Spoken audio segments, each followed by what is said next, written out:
class. So these next few videos, I'm just going to be talking about and touching on the good old research paper, our final assignment, what we're working on.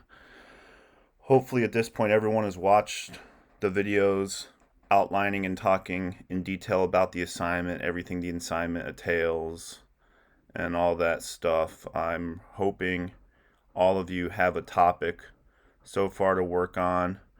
If you recall and review the final assignment video, we went through various topics. You could choose something on your own if you want, but make sure it's something you can handle for a shorter research paper. And if you're stuck or stumped on a topic, please email me and we'll figure it out and talk about it. So at this point, everyone should have a topic. So, okay, let's look at a few pages. Back on week 11, last week, I have all these attached files, and we'll be looking at some of these. So let's first crack open 367 to 388 here. All right, open that baby up. Argument. And remember, too, the research paper, I'm giving you two options. You can do an argumentative paper, or you can do an informational paper. Argument is kind of broad, though, right? Don't think of argument as you're arguing something like an either or position. Basically, every paper, any paper can be viewed upon as an argument. If you're writing a paper about something, you're arguing for its importance, right? Like why the reader should read it. So look at argument in broad swaths, as they say in the city. Okay, argument. I'm just going to touch upon some aspects from these pages. I'm not going to read them all verbatim. Hopefully you've read these, right? Or you can listen along for a moment. All right, we have it set up. All this stuff. Okay. Right here, this is important. The ability to put forth sound and compelling arguments is an important skill in everyday life. You can use argument to make a point in a class discussion, persuade a friend to lend you money, or talk an employer into giving you a day off. And I have my copy with my notes underlined, the important parts. Becoming skilled in clear logical reasoning can also help you see through faulty arguments that others may make. You'll become a better critic of advertisements, newspaper articles, political speeches, and other persuasive appeals you see and hear every day. Think of this, right? I have my note at the top of the page. Why are we here? Why are you here? Why are we writing this research paper? I think at the surface, you're like, so I can get out of this damn class, right? I'm writing this research paper to pass English 1005 or whatever it's called. Many of these practices and skills and steps we're working on will be able to help you in any profession you go into. This is my argument about the paper, the research paper, and the steps. And it'll also be able to help you wade and weave through various types of weird media. Think of dealing with people at work. Think of any job you're going to have. You're here at CCRI and going to college. You're not here to get a job making 30 grand where you stack items in a box, right? If you've worked in a factory or worked on a line, no one's here to do mindless work, right? I've had these jobs before. You're here because you want to make the big bucks and you want a career, a profession. Each profession you're going to have, you're going to have to, do some critical thinking, look at steps, put together big projects, and deal with different things. So basically, this research paper is a microcosm of all that stuff in a sense. All right, let's keep going. Strategies for argument: use tactful, courteous language, which all of you who've been turning in your papers have been doing. Everyone's been writing formal papers that adhere to college level language and whatnot. All right, point out common ground, acknowledging different viewpoints. Again, these are interesting and important to think about your paper. You can read these on your own. I'm not going to sit here and read each paragraph through the video, but this is important. All right. When appropriate, grant the merits of different viewpoints. rebut differing viewpoints, and then we have a student essay to consider here. So the pressure for teenagers to work is great, and not just because of an economic plight in the world today. Much of it is peer pressure to have a little bit of freedom and independence, to have their own spending money. The concern we have is when part-time work becomes the primary focus. So, and then we have our critic in there.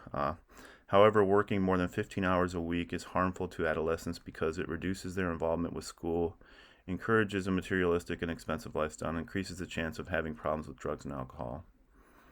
So that's the thesis statement there, right? That's an interesting thing to consider, though, too, balancing work and school, a topic. And then just this paper, you see the teaching tip over here because you have my instructor copy. Read these essays aloud. Ask students to underline the thesis statement. That's what I just did. Specific examples and transitions in each essay before answering the question. So here's a student essay. Your essay is going to look somewhat similar to this. Obviously, MLA format, double-spaced, all that stuff. But this is like a good essay, right? You can kind of see how it follows the format, the length, all that stuff. And then it basically has questions that you can answer, and my answers are filled in. So, and developing an essay with emphasis on argument. If your topic focuses on some type of argument, if you're doing something with going back to college and COVID and you want some type of protocols, some type of safety measures involved. If you're arguing for something with school like lowering of tuition, some other form, some other topic, you're going to consider purpose and audience, right? You're going to back up your argument with claims and research. This is not an opinion paper, right? So if you make a claim and you make an argument and you're putting these things forward, you're going to have to back it up with some evidence. And I'm going to walk through in a few other videos the researching, in-text citations, works cited page, all that stuff. So, all right, pre-writing. This old hat. I'm hoping, I can't really control what folks are doing because we're in asynchronous, but I'm hoping you've done pre-writing for your topic and what you're thinking about looking at. All right, so once you have your topic idea, start to brainstorm and pre-write. I mean, you've seen these videos I've uploaded. This should be old hat by now. This should be par for the course. Every type of work we've been doing in the previous 3 papers is leading up to this paper. So there's notes there. I mean, read these at your leisure, as they say. And then you would gather, instead of just even drafting your paper, once you do some pre-writing, and I've covered this on the outline paper, and I've covered this, and I will cover this more, start to do your outside research, right? How many sources do you need? What are some reputable, good quality sources? Recognize newspapers, recognize people who have an expertise in the field, medical field, if you're doing something with medical. You're not going to pick out some random dude's blog, right? So there's the paper again. And finally, revision. You're going to revise the paper after you do everything. This is a great essay on the importance of teaching failure. And I would recommend reading this, right? I'm not going to read it for you. Here we go. More essays. And just walks through. So, this video, I'm kind of scrolling and rambling.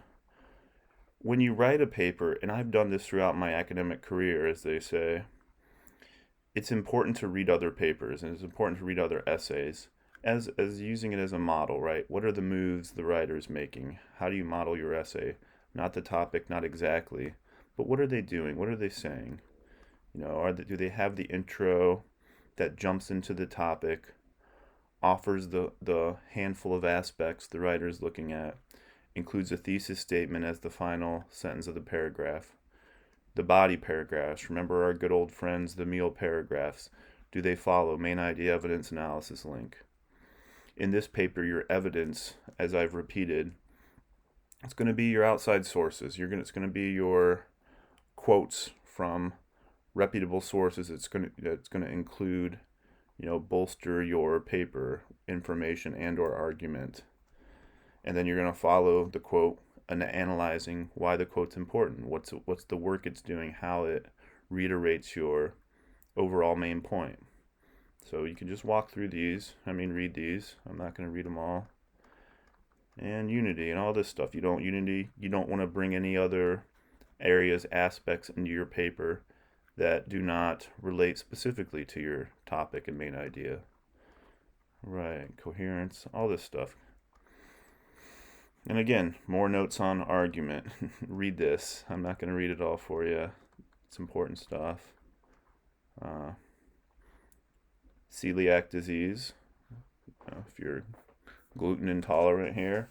But these are also ideas of what you can focus on. If there's something in the health, psychological, something, celiac disease, and it walks through tracing and what should be done. More stuff about purpose and audience.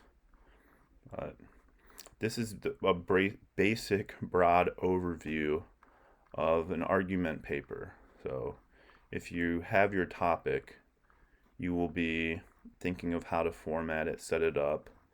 Information paper is going to be a little different because you're basically articulating backstory and information and research about a specific thing, your specific topic, and why that's important and why we should know about it. But if you notice the why it's important and why we should know about it, it's persuasive, right? In some ways, it works as a quote-unquote argument. You're not arguing a point. You're not arguing with something or somebody. You're articulating and showcasing to the reader why your idea, topic, area is important. So here's the pages from our book that I've illegally scanned and given you. And, read these, check these out. This will only be helpful for your paper. In the next few videos, I'm going to get into much more specific aspects of nuts and bolts, in-text citations, and all that stuff. So I will be talking to you again soon.